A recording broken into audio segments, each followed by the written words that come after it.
it's a great pleasure to be here today talking about the 1225 Magna Carta. And so I think the first thing to try and talk about is how we actually get to the 1225 Charter. So here's the Charter of 1215 in that wonderful engraving of 1733 by John Pine, and in order to make it more marketable, we put in alongside, painted alongside, hand-painted, the coats of arms of all the Magna Carta barons. And if you go to the wonderful exhibition next door, you'll see the Society of Antiquaries' own beautiful original of that Pine engraving. So there's the Charter of 1215. Now, at the end of 1215, indeed, in the last months of 1215, you would have thought that this charter was a failure without a future. Why was that? Well, King John's approach in issuing the charter, I think, was very clear. What he thought was that everyone will praise me as a benevolent king for having granted these wonderful liberties to my kingdom. Now you will all go home and live in peace. And as for actually enforcing the charter, or even knowing what's in it, please, no way. So the last thing John wanted was the charter actually to be enforced. And as soon as he found out that the barons were actually determined to enforce it, he got the Pope to quash the charter. And that it actually only had a month's life before King John, a little more than a month, before King John sent envoys to the Pope for the charter to be quashed. Now, the barons too, though, also abandoned the charter, because their view was, once John has reneged on it, well, this isn't working at all, we can't hold the king to these kinds of arrangements. What will we do? Well, they deposed King John, and they offered the throne instead to the eldest son of the King of France, Prince Louis, who invaded England in May 1216. Now, that was also abandoning the charter, because Louis had no brief for the charter. When he issued this wonderful manifesto on his arrival in England, it said not a word about Magna Carta. Louis's attitude was, I am this wonderful, descended from this wonderful dynasty of kings of France, the Capetian kings, against whom no word of criticism has ever been raised. There's no need for me to issue a charter. You know, I am myself and my dynasty are the guarantee of good government. So it looked as though the charter was finished. What saved it was John's death in that great storm howling round Newark Castle in October 1216. He left a 9-year-old son and a minority government in a desperate situation, because Louis by this time had the allegiance of well over half the barons, controlled well over half of England. And so what the minority government of Henry III did was to decide that in this awful situation, the only way is to change course completely. It's to issue what King John had now reneged on, what Louis was ignoring, to grant a new version of the Charter. And here is the only surviving original of the 1216 Charter at Durham. You can just see, or probably you can't actually see, but along the bottom, there's written Pre-May, the first year of King Henry's reign. Well, now, having won the war, and I think actually the issue of the Charter was tremendously important in winning the war. I didn't think this when I first wrote about it, but at the key Battle of Lincoln in 1217, when the Regency government shattered the baronial forces of Louis, not a single baron on Louis' side was actually killed. They all just surrendered. They clearly sort of did a token blow and then gave up. And I think the reason for that was that because of Magna Carta, it had already been issued, they knew the minority government was going to be different from the government of King John. And having won the war, we then have another version of the Charter. This is the 1217 one, sealed by William Marshall, Earl of Pembroke, and the papal legate there at the bottom. And then finally, we come to the Charter of 1225. Here's the Charter of 1225, with a wonderful seal, Henry III, authenticating it. Now, the Charter of 1225, of course, has a status, and I'll come on to talk about this, which the earlier charters lacked altogether. When we talk about Magna Carta today, and chapters of Magna Carta today being still on the statute book of the United Kingdom, as they are, It's chapters from the Charter of 1225 of Henry III, not the 1215 Charter of King John. What's more, of course, the Charter of King John was never at the time called Magna Carta. Magna Carta only comes in 1218, and I've got here for you, look at this, the first ever reference, mention of Magna Carta. That's the first moment it ever appears there. You see Magna Carta, of Magna Carta. And that's on the back of a close roll of 1218. Why is it there? Why is it there? Who would have thought that the clerk who wrote that, but you see it's a second thought, he's just shoving it above the line. So the word actually first appears as a clerical afterthought in this letter of 1218. You know, it's just amazingly mind-boggling, isn't it, to think of the clerk who wrote that, and think of the later illustrious history. Would it ever have occurred to him? Why has he written it? It's because he was issuing a letter in which he needed to distinguish the Great Charter from the much smaller charter governing the running of the Royal Forest, which had also been issued. And so the letter actually has distinguished the two, and so he's decided to give the name Great Charter to what we now call Magna Carta, as to distinguish it from this smaller Charter of the Forest. So Magna Carta here doesn't refer to the greatness of the document, it refers simply to its size. Its size is greater than the smaller Charter of the Forest. And Magna Carta in the 13th century was always the Charter of Henry III. It was never the Charter of King John, which was normally called the Charter of Runnymede. And you can see that in another wonderful document, part of the exhibition upstairs, so we'll go afterwards if you've time to have a look. This is a copy of the 1215 Charter in a register of Peterborough Abbey, made in the second half of the 13th century, and there's the J of King John. But look what it's called, Runnymede, R-O-U-N-E-M-E-D. So again, it's not Magna Carta. Now, can I come on then to what I want to talk about now? Two things. First of all, the status of the 1225 Charter is not just because it's at the end of a line. The 1225 Charter is quite different from the Charter of 1215. There were very, very important reasons which set it apart, gave it a prestige and a place which the 1215 Charter had never had. So we'll look at that first. And then I'll come on to look at, did the 1215 Charter make a difference in the 13th century, or, as learned and distinguished historians, including my friend David Starkey, have said, is it merely guff? Is the Charter of 1225, the Charter in the 13th century, sort of vague symbol of good government, but with no practical effect? So we'll have a look at that too. So can I come on then to why the 1225 Charter is so different? Well, I think we need to go back to this man, to Stephen Langton. This is Stephen Langton, Archbishop of Canterbury, on his seal, and here he is on the other side of the seal with Beckett's murder.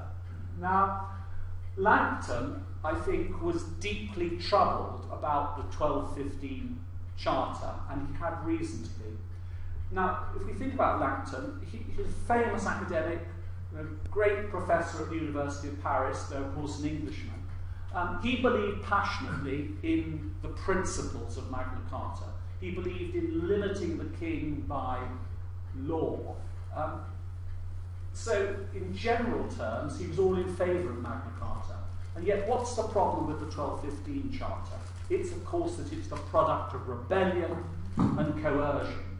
And he knew always that that was cast a deep shadow over its validity. And I think Langton at first thought, I'm going to keep the church out of this altogether. You know, it's dangerous to associate the church with these baronial demands which are the product of rebellion. It was only at the last minute, at Runnymede itself, that he made a very courageous decision to put the church into the charter. And of course it is there in chapter 1, which guarantees the liberty of the church. But he did so in a really clever way, which actually distanced the church from all the other secular concessions which followed. Because the clause he crafted, chapter 1 of the 1215 Magna Carta, goes like this. It says, John says, I have granted all these liberties to the church, And then he says, well, you know I'm doing that spontaneously and by my own free will. You know I'm doing that because, quotes, before the discord between the king and the barons, I had earlier granted the charters of the church, giving it freedom of elections, freedom to choose its own bishops and abbots. In other words, there's no question of these liberties granted to the church being the product of coercion, because you can tell from my free will, I've done all these things before the discord between the king and the barons. Implication, of course, is that all the other liberties in Magna Carta are the product of this discord, and there may be question marks about them. And of course, very soon there were, and the Pope quashed Magna Carta. Now, what was Langton's attitude to the 1216 and 1217 charters? He's out of England, he comes back to England in 1218. He must still think there's a question mark over them. The 1216 one is issued in the middle of a war, 1217 at the end of a war. They could still be the products of coercion. And that was exactly what was said to Langton by one of the gnarled relics of King John's exchequer, William Brewer, Brewer by name and Brewer by nature, as Matthew Paris said of him, at a great Parliament or Council in January 1223. Because in January 1223, the minority government of Henry III wanted to stage an investigation into royal rights. And immediately, the Parliament said, look, if you want to do that, you must confirm Magna Carta at the same time as some sort of guarantee. And out then came William Brewer and said, those liberties you talk about, they were the product of war. They should not be confirmed. You have no... And Langton said straight away, go back, be quiet. You're disturbing the peace of the kingdom. Shut up, William Brewer. So, but Brewer had made his point. It was still the problem. It was there. But Magna Carta is a product of coercion. Now, in 1225, Langton solved the problem. And he put the 1225 Magna Carta on a totally different level from the Charter of 1215. Because what he crafted was a bargain between the king and the kingdom, in which the king now grants Magna Carta in return for a tax. In other words, it's now a freely given bargain. And Langton ensured that was actually recorded. The deal is recorded in the 1225 Magna Carta.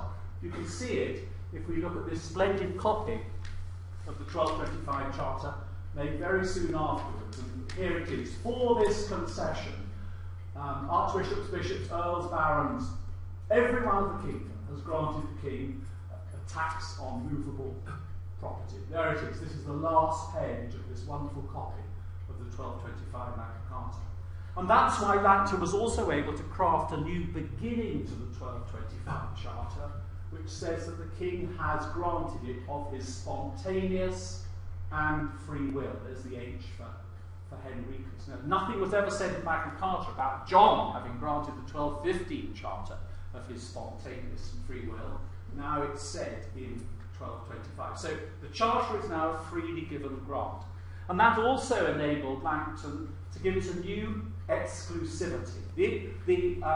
Sorry, do I mean exclusive or inclusive? I always get them muddled up. I think I mean inclusivity. Everyone was involved in it. The 1215 Charter had only been granted to the free, which of course statistically meant 2/3 of you in this room got no direct benefit from its chapters. The 1225 Charter in this new preamble is granted to, can I see it, to everyone. It's granted to everyone. And that's because the tax was said to have been granted by everybody too. So the 1225 Charter is already beginning to look very different. And it also looks very different, strikingly different, at its end. Because there's this wonderful witness list. And the Kernaby realised how important it was by writing it out in this very spaced, dramatic way. Now, the 1215 Charter has no witness list. The 1216 Charter has no witness list. The 1217 Charter has no witness list. No one is coming together to actually witness these wonderful documents. And here now, at last, because it's a consensual document, everyone is coming together to support it. So first of all, we have all the bishops, starting with S, Archbishop of Canterbury, Langton. Then we have all the abbots here. Then we have all the earls, headed by the Justicia. Then we have all the barons. Loyalists, former loyalists to John, former rebels, are all rubbing shoulders. Look who start the barons. John Constable of Chester, Robert de Ross, Robert Fitzwalter, three major barons, all members of the 25 of 1215 who are going to... But who are they next to? Robert de Vupont, William Brewer himself is there, Richard of Montpeach, Peter Fitzherbert, Matthew Fitzherbert, all loyalists who actually counselled John in 1215. And notice how, you know, at the end there's this great, wonderful celebration, written in capital letters, you know, given at Westminster, 11th day of February, in the year of our reign 9. And that led on to one final way in which the 1225 Charter was different, and that was that for the very first time the Church supports it with sentences of excommunication. Langton and the Church didn't support the 1215 Charter with sentences of excommunication. I'm sure they'd love to have done so. You know, it's such a tendentious, controversial document. You can't. 1216, 17, likewise. 1225, Langton and the bishops fulminated these great sentences of excommunication against anyone who broke Magna Carta. So the 1225 Charter, and the way I've shown you, is completely different from the Charter of 1215. Now, can I come on then to ask, well, does it make a difference? And of course, the first thing we need to ask there is, well, difference in what way? And that raises the question of how different or similar it was to the Charter of 1215. Now, in some ways, of course, everything I've said so far, 1225 is Magna Carta. 1215 isn't Magna Carta. Why are we celebrating this year at all? In fact, we should be postponing the celebrations for another 10 years. Well, of course, I'm so old that I'm all in favour of celebrating now, in case I'm not here in 10 years. You're all such spring chickens, of course you don't have to worry about things like that. But I think, in fact, though, you know, if we're trying to compare 1225 Charter with 1215 Charter, well, you know, celebrations in this year are valid because the 1225 Charter, in its essence, and in much of its phraseology, is the same as the 1215 Charter. Although not quite. I mean, let's just quickly think about that. Weaker, stronger, you know, that's a wonderful sort of MA undergraduate essay. And it's on the one hand, on the other.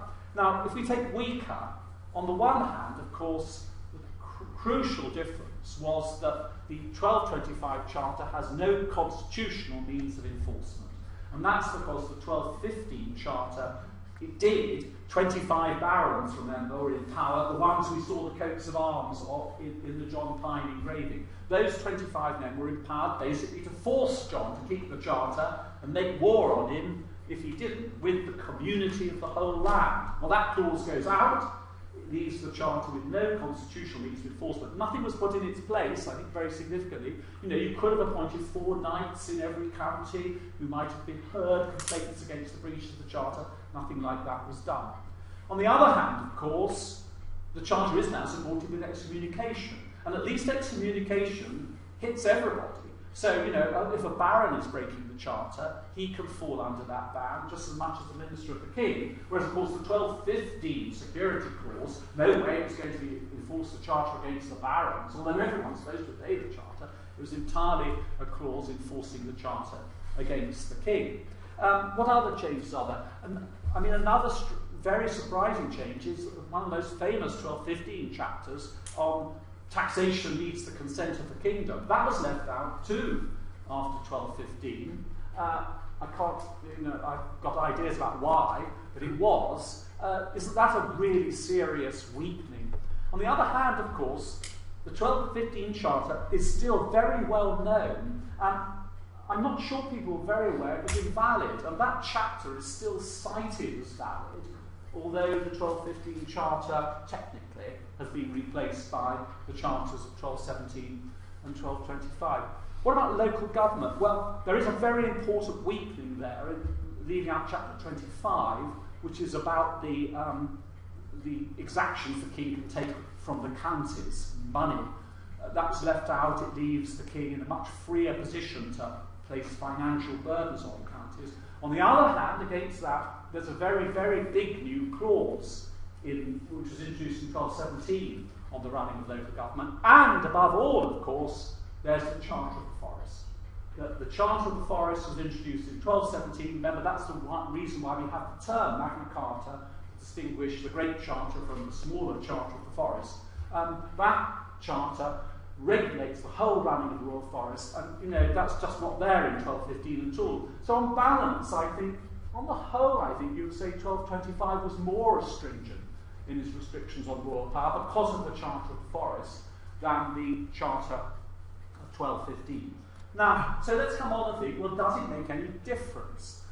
And here, of course, you do hear repeated over and over again by David Starkey, by my friend Nigel Saul, that essentially the Charter in the 13th century is symbolic. It's not of any practical relevance. Now, I think that's wrong. And in fact, I was on the same bill as David Starkey earlier in the year, and I said that. And someone in the audience said to me, well, how can Dr. Starkey take this view? And I did have to say, ignorance. Ignorance. Which he took very good. So let's just think a little bit about this. I think the first point I want to make, and I think this is one of the most interesting findings to come out of the Magna Carta project, is how intensely people were interested in the detail of the Henry III Charters, and indeed the detail of the Charter of 1215. I mean, it's not just some vague thing and people don't know what's in it. People were fascinated by what was in it. They copied out the Henry III Charters again and again and again. And they didn't just copy them mindlessly. There were efforts to compare and contrast the different versions. There are efforts to write in the margin what the clauses are about, and so on. And so I thought I'd put together some illustrations of this. So let's just go on. So first of all, here's some copies of the 1215 Charter, which I'll run through very quickly. And of course, we've got one of them upstairs. Now, this is going back to the Kern Abbey copy of the 1225 Charter. And it makes the point about how interested people were in the different versions, because what someone else at Kern here has done is to write in the margin and at the bottom some of the chapters left out of the 1217 Charter in 1225. So you see, he's actually gone back to compare the two. Oh my gosh, 1225 is not the same as 1217. We need to preserve what was in 1217, and so he's written it in the margin there. Now, this is a lovely London copy of the 1217 Charter here. It finishes there. And then here, the clerk hasn't written out all of 1225, but he's written what's different in 1225. And of course, in particular, at the bottom, for this concession, we've all granted the tax. So, he's picked out the importance of the consensual side of the 1225 Charter. Lovely London document that shows how well London knew the Charter and how interested it was in it. And here it's the same document. You see how in the margin the clerk's written what every chapter is about. And here's a lovely copy of the 1217 Charter from Merton Abbey. And notice again little marginal things about what each clause is about. You can't quite see it, but this is one of the most famous chapters in the Charter, chapter 39. No free man is to be arrested, imprisoned, deprived of property, save by the lawful judgment of his peers or by the law of the land. And it's a lovely little summary of it there, which you can't quite read, but what it just says is that no one is to be punished unless judicially, no one is to be punished unless he's judicially condemned. What a lovely, lovely little summary of chapter 39. Well, this is important, isn't it, for people? Otherwise, they're not going to go to all the trouble of writing in these little marginal annotations about what each chapter is about. And also, of course, the Charter was translated into French. both the 1217 and the 1225 one. Here's a copy of the 1217 Charter at Trinity College, Cambridge. And first of all, this is an index showing also another point that the chapters are numbered, and here's what each chapter's about. And then we go on to, as you can see, the actual chapters. Someone's taken the trouble to translate all the chapters into French, and there's the numbers of them all there. And then at the end, you get the lovely, sorry, just about to the bottom. So that's what Magna Carta is called in French, La Grande Charte, the Great Charter. And it just says this here finishes, La Grande Charte. And then it goes on to copying out La Charte de la Forest, the Forest Charter, which goes on over the page.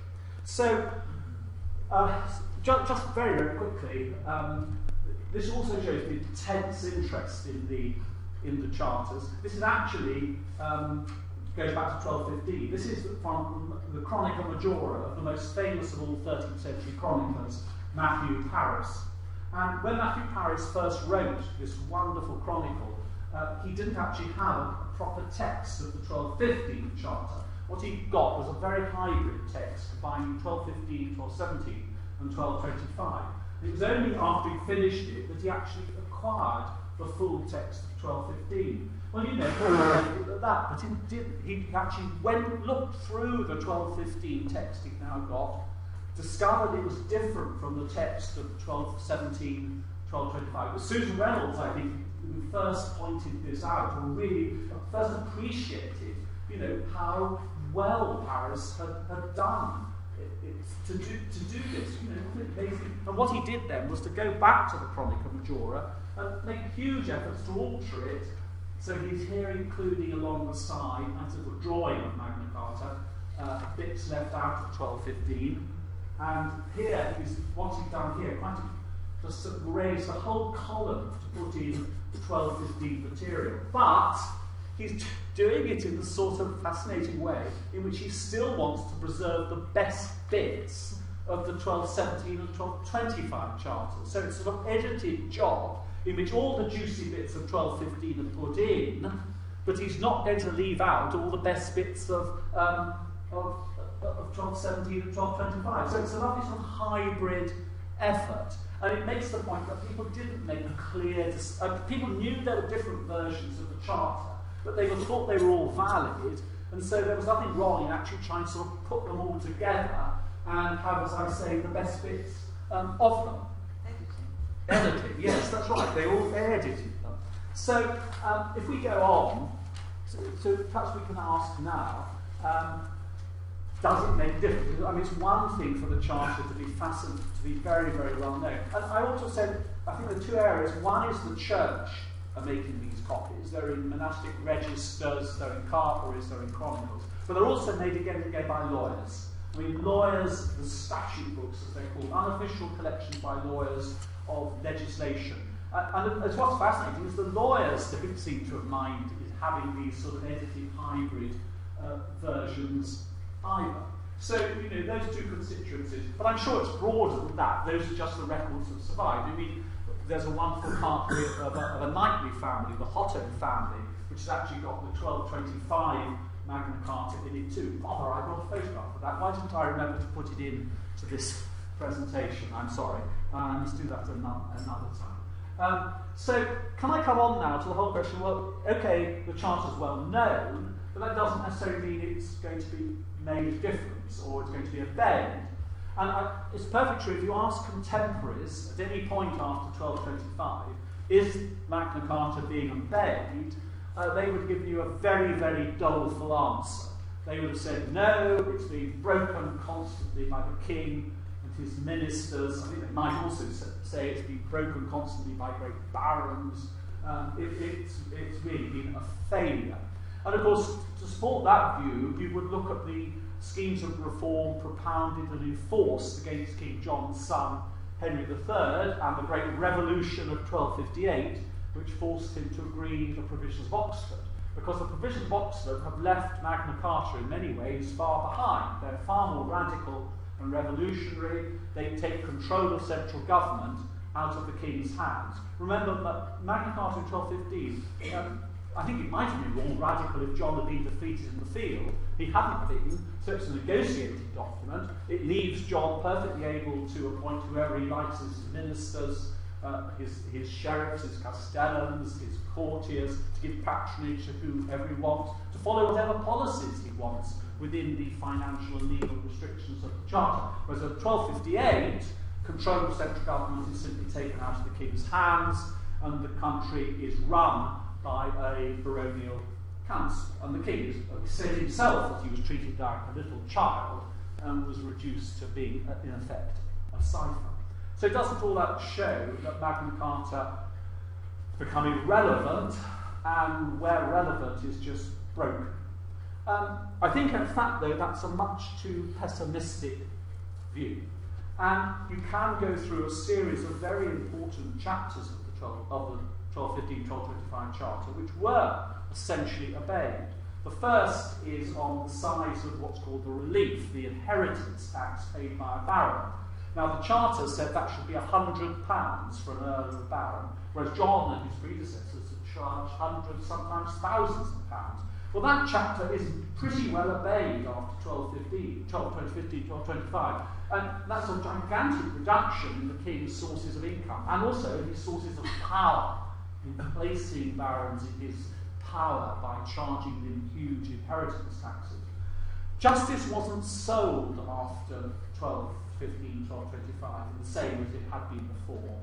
I mean, that's chapter 40 of the Charter. To no one will we sell right or justice. Justice was still manipulated, it was sometimes denied, but there weren't the great offers of money for justice, which really meant for victory in a law case, which you find under John. Widows were not forced to give large sums of money anymore, so that they, to avoid compulsory remarriage. Very important, the Magna Carta for noble women. What else? Well, I think amercements, which we would now call fines, were generally on much more reasonable size. And of course, although left out, taxes weren't imposed, save by the common consent of the kingdom. Now, I do think all of this together, and the spirit of the Charter, made a very great difference in the ability of the king to extract money from his subjects in an arbitrary way. And by far the most dramatic indication of that are these rolls called fine rolls. Now, fine rolls are rolls, doesn't quite mean a fine then, what we think now. Fine rolls record offers of money to the king for concessions and favours. So it might be a perfectly routine thing to have a new market and fair, to begin a particular law case in a perfectly routine way. But equally, of course, you could offer huge sums of money to recover the king's benevolence, favour, to escape his anger. Now, under King John, the fine rolls record offers, each fine roll, astronomical size. I mean, £25,000 in 1 year might be offered the king. So the whole of his annual income, it's not all paid at once, could be offered in fines. And lots of fines are for that, to recover the king's favour, to escape his rancour, his malevolence. Now, those types of fines go out completely in the reign of his son, Henry III. You just don't find offers of money to recover the king's favour and his grace. And there's also a collapse in fine roll income. So under King John, say the fine roll, as I said, £25,000.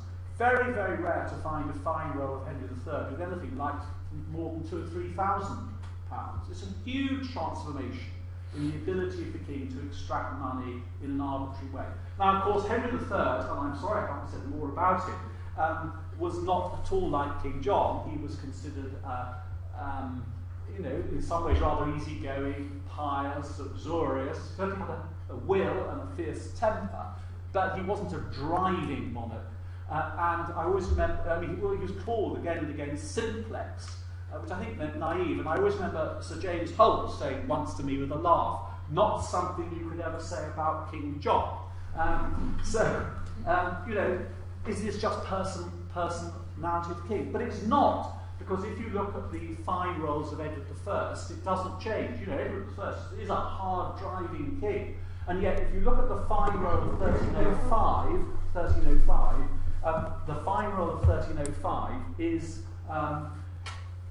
it's amazing. The amount offered there is about £2,000 to the king, which 100 years before, it's well over £20,000. There's a total change in the way in which the king is getting his money. So what's the result of all this? It's the tax-based parliamentary state. It's that the king has got to finance himself in quite a different way.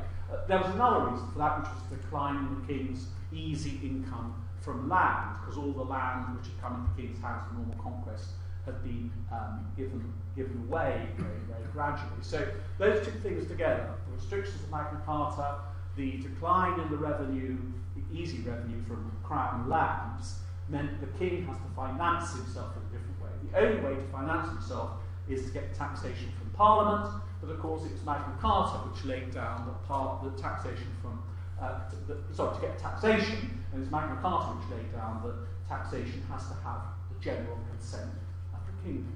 So what Magna Carta is pointing the way to is part of a process in which we have a very different type of monarchy emerging. We have, as I've said, the tax-based parliamentary state. So I think we can all celebrate the 1215 Charter and the 1225 Charter. Well, celebrate is perhaps the right word, but anyway, I think it's very important we do grasp their importance in their own time. And England looked very different as a result of Magna Carta in, say, 1300 than it had 100 years before. Thank you very much.